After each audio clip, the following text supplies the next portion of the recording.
Students, இன்றைக்கி நம்ம இந்த வீடியோவில் டிரான்ஸ்ஃபார்ம்ஸ் அண்ட் இட்ஸ் அப்ளிகேஷன் இந்த கோர்ஸில் உள்ள கொஞ்சம் இம்பார்ட்டன்ட் ப்ராப்ளம்ஸ் எல்லாம் பார்க்கலாம். இந்த கோர்ஸில் மொத்தம் 4 யூனிட் இருக்குது. அதில் உள்ள ஃபர்ஸ்ட் யூனிட் வந்துட்டு லேப்லஸ் டிரான்ஸ்ஃபார்ம். இந்த லேப்லஸ் டிரான்ஸ்ஃபார்மில் part A and part B இந்த செக்ஷன்ல எல்லாம் கொஸ்டின்ஸ் எப்படியெல்லாம் கேட்கலாம்னா, இந்த யூனிட்டில் உள்ள ஃபார்முலாஸ், அப்புறம் ரிசல்ட்ஸ் அண்ட் ஆல்சோ ப்ராப்பர்ட்டிஸ், இதில் உள்ள ஸ்டேட்மெண்ட் எல்லாமே பார்ட் ஏல இருக்கும். தட் இஸ் ஒன் வேர்டில் இருக்கும். அண்ட் இந்த ரிசல்ட் அண்ட் ப்ராப்பர்ட்டி இதோட ப்ரூஃப் எல்லாம் இந்த பார்ட் பியில் தட் இஸ் 3 மார்க்கில் இருக்கும். ஃபார் எக்ஸாம்பிள், இதில் இந்த தேர்ட் கொஸ்டின் பாருங்க, ஃபைண்ட் எல் ஆஃப் 1. இது வந்துட்டு ஒரு ரிசல்ட். இந்த எல் ஆஃப் 1க்கு வேல்யூ வந்துட்டு 1/s. எல் ஆஃப் 1ஓட வேல்யூவை டிரைவ் பண்ண சொல்லி 3 மார்க்கில் கேட்கலாம். சப்போஸ் இதே கொஸ்டினை L of 1 equal to dash அப்படின்னு கேட்டாங்கன்னா இது வந்துட்டு ஒன் வேர்டு கொஸ்டின். அடுத்தது பார்ட் சியில் நீங்கள் என்னென்ன டாபிக்ஸ் மட்டும் படித்தா போதும்னா, solution of ordinary differential equation.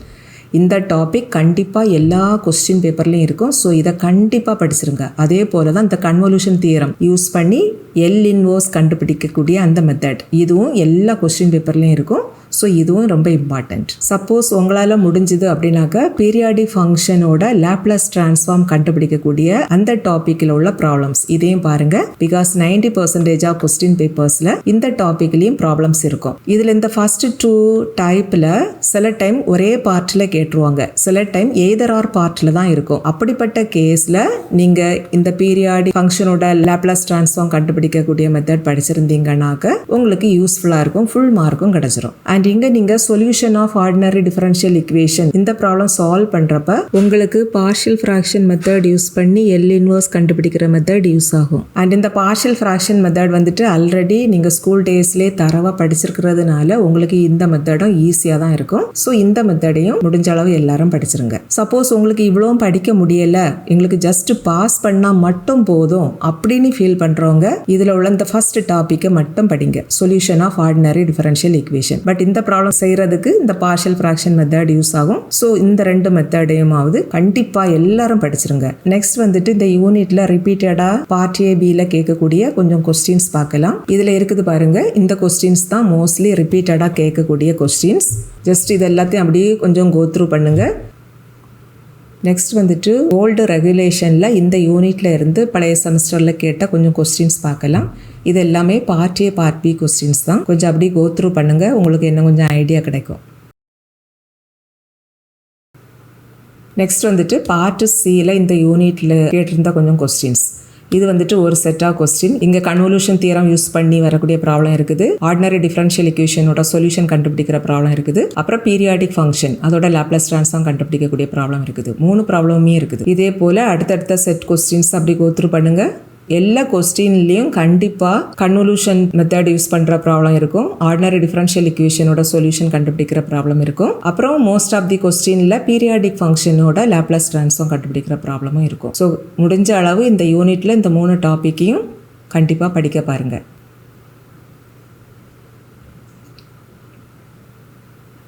Then second unit வந்துட்டு இசட் டிரான்ஸ்ஃபார்ம். இந்த யூனிட்லேயும் பார்ட் ஏ அண்ட் பார்ட் பியில் எப்படியெல்லாம் கொஸ்டின்ஸ் கேட்கலாம்னா, ஃபார்முலாஸ், ரிசல்ட் அண்ட் ப்ராப்பர்ட்டிஸ் இவ்வளோ தான் மோஸ்ட்லி பார்ட் ஏ பார்ட் பியில் இருக்கும். பட் இதில் உள்ள ஸ்டேட்மெண்ட் எல்லாம் பார்ட் ஏல இருக்கும், ஒன் வேர்டில்.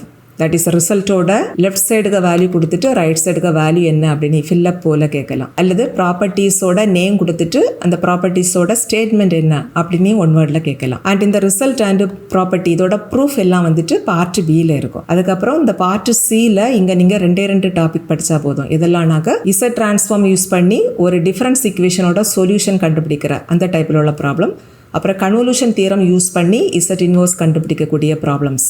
இந்த 2ஐயும் தரவாக படிங்க. இதில் இந்த solution of difference equation solve பண்ணக்கூடிய இந்த ப்ராப்ளத்தில் உங்களுக்கு பார்ஷியல் ஃப்ராக்ஷன் மெத்தட் யூஸ் ஆகும். ஸோ இந்த பார்ஷியல் ஃப்ராக்ஷன் மெத்தட் யூஸ் பண்ணி இன்வர்ஸ் இசட் டிரான்ஸ்ஃபார்ம் கண்டுபிடிக்கிற மெத்தடையும் அடிஷ்னலாக படிச்சுக்கோங்க. ஓகேவா? அடுத்தது இந்த யூனிட்டில் ரொம்ப ரிப்பீட்டடாக கேட்கக்கூடிய part A part B questions கொஞ்சம் பார்க்கலாம். இதில் பாருங்கள், கொஞ்சம் part A part B questions இருக்குது. ஜஸ்ட் கோ த்ரூ பண்ணுங்க. இதில் 4th ரிசல்ட் பாருங்கள், Z of 1 equal to Z by Z minus 1. இதோட ப்ரூஃப் கண்டுபிடிக்க சொல்லி கேட்டாங்கன்னாக்கா அது 3 மார்க்கில் இருக்கும். Suppose Z of 1 equal to dash அப்படின்னு கேட்டாங்கன்னா அது வந்துட்டு ஒன் வேர்டில் இருக்கும். இது மட்டும் இல்லாமல் இதுலேருந்து இன்வர்ஸ் இசட் டிரான்ஸ்ஃபார்ம் அதுலேயும் கொஞ்சம் ரிசல்ட் வரும். தட் இஸ் இதில் இந்த இசட்டை அப்படியே ரைட் சைடில் எடுங்க. அப்போ 1 equal to Z inverse of Z by Z minus 1ன்னு வரும். So Z inverse of Z by Z minus one equal to dash அப்படியும் ஒன் வேர்டில் கேட்கலாம். நெக்ஸ்ட் இங்கே வந்துட்டு கொஞ்சம் ப்ராப்பர்ட்டிஸோட ஸ்டேட்மெண்ட் எல்லாம் இருக்குது, இதையும் ஜஸ்ட் கோ த்ரூ பண்ணிக்கோங்க. அப்புறம் இசட் டிரான்ஸ்ஃபார்மோட அப்ளிகேஷன்ஸ் இங்கே இருக்குது. அப்ளிகேஷன் மீன்ஸ் யூசஸ், அதையும் படிச்சுக்கோங்க. நெக்ஸ்ட் வந்துட்டு பழைய ரெகுலேஷனில் இந்த யூனிட்ல இருந்து ஓல்டு செமஸ்டரில் கேட்டிருந்த கொஞ்சம் கொஸ்டின்ஸ் இருக்குது, ஜஸ்ட் கோ த்ரூ பண்ணுங்கள். நெக்ஸ்ட் இங்கே இருக்கிறது வந்துட்டு பார்ட் சி கொஸ்டின்ஸ். இது வந்துட்டு ஒரு கொஸ்டின் பேப்பரில் உள்ள ஒரு செட் ஆஃப் கொஸ்டின். இதில் வந்துட்டு கன்வல்யூஷன் தியரம் யூஸ் பண்ணி இன்வர்ஸ் இசட் ட்ரான்ஸ்ஃபார்ம் கண்டுபிடிக்கிற ப்ராப்ளமும் ஒரு டிஃபரன்ஸ் ஈக்குவேஷனோட சொல்யூஷன் கண்டுபிடிக்கிற ப்ராப்ளம் ரெண்டுமே கேட்டிருக்காங்க. ரெண்டுமே ஒரே பார்ட்டில் இருக்குது. இப்படி கேட்டுட்டாங்கன்னா உங்களுக்கு ஃபுல் மார்க்கும் கிடைக்கும். சில டைம் வந்துட்டு ஏதர் ஆர் பார்ட்டில் தான் இருக்கும். பட் கண்டிப்பாக எல்லா கொஸ்டின்லேயும் இந்த ரெண்டு மெத்தடும் இருக்கும். ஸோ உங்களுக்கு அட்லீஸ்ட் பாதி மார்க்காவது இந்த யூனிட்டில் கிடச்சிரும். ஓகேவா? நெக்ஸ்ட் வந்துட்டு தேர்ட் யூனிட் வந்துட்டு 4 இயர் சீரிஸ். இந்த யூனிட்டில் பார்ட் ஏ கொஸ்டின்ஸ் எப்படிலாம் கேட்கலாம்னா ஃபார்முலாஸ் கேட்கலாம். அப்புறம் ஒரு ஈவன் ஃபங்க்ஷன் எஃப் ஆஃப் எக்ஸுக்கு வேல்யூ கொடுத்துக்கிட்டு பிஎனுக்கு வேல்யூ என்னன்னு கேட்கலாம். எஃப் ஆஃப் எக்ஸ் ஈவனாக இருந்ததுன்னா பிஎனோட வேல்யூ 0 தான். Suppose F of X odd ஃபங்க்ஷனாக இருந்ததுன்னா ஏ நாட்டுக்கு வேல்யூவும் ஏனுக்கு வேல்யூவும் 0. ஸோ இப்படி எல்லாம் ஒன் வேர்டில் கேட்கலாம். உங்களுக்கு ஆட் ஆர் ஈவன் செக் பண்ண தெரியல அப்படின்னாக்க பார்ட் ஏல இப்படிப்பட்ட ப்ராப்ளம் கேட்டிருந்தாங்க அப்படின்னா that is a naught and a n அல்லது பிஎன் இதோட வேல்யூவை ஒன் வேர்டில் கேட்டாங்கன்னாக்க மோஸ்ட்லி ஃபங்க்ஷன் ஆட் ஆர் ஈவனாக தான் இருக்கும். அப்போ இதோட வேல்யூ 0 தான் வரும். ஸோ நீங்கள் அந்த ப்ராப்ளத்தை எழுதாமல் விட்டுட்டு வர்றதுக்கு பதிலாக ஜஸ்ட் 0னையாவது எழுதி வச்சிருங்க. இப்படிப்பட்ட ப்ராப்ளமாக இருந்ததுன்னா உங்களுக்கு மார்க் கிடைக்க பாசிபிள் இருக்குது. அடுத்தது பாசிவால்ஸ் தியரத்தோட ஸ்டேட்மெண்ட் கேட்கலாம் ஒன் வேர்டில். அதுக்கப்புறம் ஒன் டைமென்ஷனல் வேவ் இக்குவேஷன் என்ன, ஒன் டைமென்ஷனல் ஹீட் இக்குவேஷன் அந்த இக்குவேஷனை கேட்பாங்க. அதுக்கப்புறம் அந்த இக்குவேஷனில் உள்ள கான்ஸ்டன்ட்டுக்கு வேல்யூ என்னென்ன அப்படி எல்லாம் கூட ஒன் வேர்டில் கேட்கலாம். That is one dimensional heat இக்குவேஷனில் சி ஸ்கொயருக்கு வேல்யூ என்ன, அல்லது ஒன் டைமென்ஷனல் வேவ் இக்குவேஷன்னா அதில் இருக்கக்கூடிய கான்ஸ்டன்ட் ஏ ஸ்கொயருக்கு வேல்யூ என்ன அப்படிலாம் கேட்கலாம். 3 மார்க் கொஸ்டின் எப்படிலாம் கேட்கலாம்னாக்கா ஆஃப் ரேஞ்ச் சைன் சீரீஸ், அப்புறம் half range Fourier cosine series இதில் உள்ள சின்ன சின்ன ப்ராப்ளம்ஸ் கேட்கலாம். அதுக்கப்புறம் அந்த ஃபோரியர் சீரீஸ் எஃப் ஆஃப் எக்ஸுக்கு வேல்யூவை கொடுத்துக்கிட்டு அதோட டிடக்ஷன் பார்ட்டை மட்டும் கேட்கலாம். அல்லது ஒரு ஃபங்க்ஷன் கொடுத்துட்டு அதில் உள்ள கான்ஸ்டன்ட் டேர்ம் ஏ நாட்டுக்கு வேல்யூவை கண்டுபிடிக்க சொல்லி கேட்கலாம். இப்படிப்பட்ட ப்ராப்ளம்ஸ் எல்லாம் தான் மோஸ்ட்லி 3 மார்க் கொஸ்டினில் கேட்பாங்க. அதுக்கப்புறம் பார்ட் சியில் கொஸ்டின்ஸ் எப்படிலாம் இருக்கும்னா உங்களுக்கு one dimensional wave equation and one dimensional heat இக்குவேஷன்னே 2 டைப்பில் ப்ராப்ளம் இருக்குது. ஸோ கண்டிப்பாக இந்த 2 டைப்பில் இருந்து ஒரு கொஸ்டின் 12 மார்க்கில் கேட்டுருவாங்க. ஸோ கண்டிப்பாக இந்த 2 டாப்பிக்கையும் படிச்சிங்கன்னாக்க பார்ட் சியில் உள்ள ஃபுல் மார்க்குமே உங்களுக்கு கிடைக்கிறதுக்கு சான்ஸ் இருக்குது. சப்போஸ் இதெல்லாம் படிக்க உங்களுக்கு கஷ்டமாக இருக்குதுன்னா ஃபோரியர் சீரீஸில் ஃபார்முலாஸை நல்ல தரவாக படிச்சுட்டு ஏ நாட் ஏஎன் பிஎன் கண்டுபிடிக்கக்கூடிய ஃபார்முலாஸ் எல்லாம் தரவாக படிச்சிருங்க. ஸோ ஜஸ்ட் நீங்கள் ஏ நாட் ஏஎன் பிஎன் எல்லா வேல்யூவையும் கண்டுபிடிச்சிட்டு டிடக்ஷன் பார்ட் மட்டும் தான் கண்டுபிடிக்கல அப்படின்னாக்க 1 or 2 மார்க் தான் ரெடியூஸ் பண்ணுவாங்க. ஸ்டெப்புக்கு எல்லாம் மார்க் உண்டு. ஸோ ஒன்றுமே எழுதாமல் விட்டுட்டு வரதுக்கு just A naught a n b n formula எல்லாம் எழுதி ஜஸ்ட் ட்ரை பண்ணி வச்சிருந்தாலே ஓரளவுக்கு மார்க் கொடுப்பாங்க. இப்போ இந்த யூனிட்ல உள்ள பார்ட் ஏபியில் ப்ரீவியஸ் இயர் கொஸ்டின் பேப்பரில் கேட்டிருந்த கொஞ்சம் ப்ராப்ளம்ஸ் இங்கே இருக்குது, ஜஸ்ட் கோ த்ரூ பண்ணுங்க. இந்த யூனிட்ல டிரிச்லெட் கண்டிஷன்ஸ் அப்படின்னு நீங்கள் ஃபர்ஸ்ட்ல படிப்பீங்க. இது மேபி 3 மார்க் கொஸ்டின்ல கேட்கலாம். ஸோ இதை தரவா படிச்சிருங்க. அடுத்ததும் ப்ரீவியஸ் இயர் கொஸ்டின் பேப்பர்ஸில் கேட்டிருந்த கொஞ்சம் ப்ராப்ளம்ஸ் சொல்யூஷனோட இருக்குது, ஜஸ்ட் கோ த்ரூ பண்ணுங்க. நெக்ஸ்ட் வந்துட்டு பழைய செமஸ்டர் எக்ஸாமில் கேட்டிருந்தா கொஞ்சம் கொஸ்டின் கொஞ்சம் இருக்குது, ஜஸ்ட் இதையும் கோ த்ரூ பண்ணுங்க. நெக்ஸ்ட் வந்துட்டு பார்ட் சியில் இந்த யூனிட்டில் ப்ரீவியஸ் இயர் கொஸ்டின்ஸில் கேட்டிருந்தது.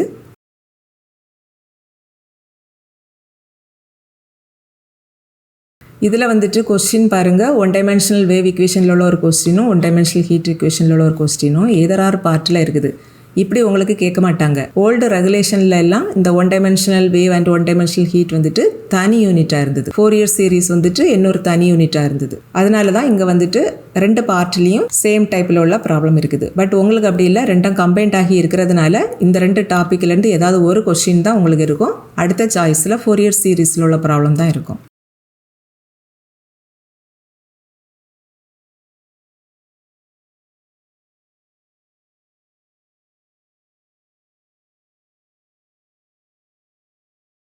லாஸ்ட் யூனிட் வந்துட்டு ஃபோரியர் டிரான்ஸ்ஃபார்ம். இங்கே வந்துட்டு ஏ பார்ட்டில் கொஸ்டின்ஸ் எப்படி கேட்கலாம்னா ஃபார்முலாஸ், அப்புறம் கன்வல்யூஷன் தியரத்தோட ஸ்டேட்மெண்ட், பாசிவால்ஸ் ஐடென்டிட்டிக்கு ஸ்டேட்மெண்ட் கேட்கலாம், அப்புறம் ப்ராப்பர்ட்டிஸோட ஸ்டேட்மெண்ட் மட்டும் கேட்கலாம். இப்படிப்பட்டது தான் பார்ட் ஏல இருக்கும். பார்ட் பியில் வந்துட்டு ப்ராப்பர்ட்டிஸோட ப்ரூஃப் கேட்கலாம், Fourier sine transform, Fourier cosine டிரான்ஸ்ஃபார்மில் உள்ள ஸ்மால் ப்ராப்ளம்ஸ் எல்லாம் கேட்கலாம். பார்ட் சியில் வந்துட்டு மெயினாக நீங்கள் 9 இம்பார்ட்டன்ட் ப்ராப்ளம்ஸ் உண்டு, அவ்வளோ மட்டும் படிச்சிட்டாலே போதும். பிகாஸ் மோஸ்ட்லி இந்த 9 ப்ராப்ளம்ஸில் உள்ள கொஸ்டின்ஸ் தான் பார்ட் சியில் இருக்கும். தட் இஸ் ஃபுல் மார்க்கும் எடுக்கிறது போல தான் உங்களுக்கு இருக்கும். எதெல்லாம் அந்த 9 ப்ராப்ளம்ஸ் அப்படின்ட்டு how to pass transform androids application அப்படின்னு ஒரு வீடியோ ஆல்ரெடி அப்லோட் பண்ணியிருக்கிறோம் நம்ம சேனலில், அதில் கொடுத்துருக்கிறேன். அண்ட் அந்த வீடியோக்கு லிங்கே நான் இங்கே டிஸ்கிரிப்ஷனில் கொடுக்குறேன், அதையும் ஒருக்க கோ த்ரூ பண்ணுங்கள். ஓகேவா? அடுத்தது இந்த யூனிட்டில் ரிப்பீட்டடாக கேட்கக்கூடிய கொஞ்சம் part A part B questions இங்கே கொடுத்துருக்கேன், இதையும் கொஞ்சம் கோ த்ரூ பண்ணுங்கள். இதெல்லாம் வந்துட்டு ப்ராப்பர்ட்டிஸோட ஸ்டேட்மெண்ட்ஸ் அண்ட் இது எல்லாமே Fourier sine transform and cosine டிரான்ஸ்ஃபார்மில் உள்ள இம்பார்ட்டன்ட் ஸ்மால் ப்ராப்ளம்ஸ். இதையும் முடிஞ்சதுன்னா பார்த்து வச்சுக்கோங்க, பிகாஸ் இது எல்லாமே ரிப்பீட்டட் கொஸ்டின்ஸ். நெக்ஸ்ட் வந்துட்டு ஓல்டு செமஸ்டர் எக்ஸாமில் பழைய ரெகுலேஷனில் கேட்டிருந்த கொஞ்சம் கொஸ்டின்ஸ் உங்கள் ரெஃபரன்ஸ்க்காக இருக்குது, இதையும் கோ த்ரூ பண்ணுங்கள். அண்ட் நிறைய செமஸ்டர் எக்ஸாம் கொஸ்டினில் இந்த Fourier sine transform of f of x equal to 1/x இந்த ப்ராப்ளம் கேட்டிருந்தாங்க. அதோட சொல்யூஷன் வந்துட்டு இங்கே இருக்குது, இந்த சொல்யூஷனையும் படிச்சுக்கோங்க. நெக்ஸ்ட் வந்துட்டு இந்த யூனிட்ல இருந்து பார்ட் சியில் பழைய செமஸ்டரில் கேட்டிருந்த கொஞ்சம் கொஸ்டின்ஸ் பார்க்கலாம். இவ்வளோ கொஸ்டின்ஸும் இந்த யூனிட்ல இருந்து ஒரு செமஸ்டர் எக்ஸாமில் கேட்டிருந்த கொஸ்டின்ஸ். இதில் இந்த ஃபர்ஸ்ட் கொஸ்டின் இது வந்துட்டு அந்த 9 ப்ராப்ளம்ஸில் உள்ள கொஸ்டின் தான். அதே போல் இந்த கொஸ்டினும் அந்த 9 ப்ராப்ளத்தில் வந்துடும். இதே போல தான் ஒவ்வொரு இயரும் செமஸ்டர் எக்ஸாமில் கேட்டிருக்க கொஸ்டின்ஸ் வந்துட்டு மோஸ்ட்லி அந்த 9 ப்ராப்ளத்துல இருந்து தான் இருக்கும். ஸோ ஜஸ்ட் நீங்கள் அந்த 9 ப்ராப்ளத்தை மட்டும் இந்த யூனிட்டில் படிச்சிட்டிங்கனாலே போதும், பார்ட் சியில் உங்களுக்கு ஃபுல் மார்க்கும் கிடச்சிரும்.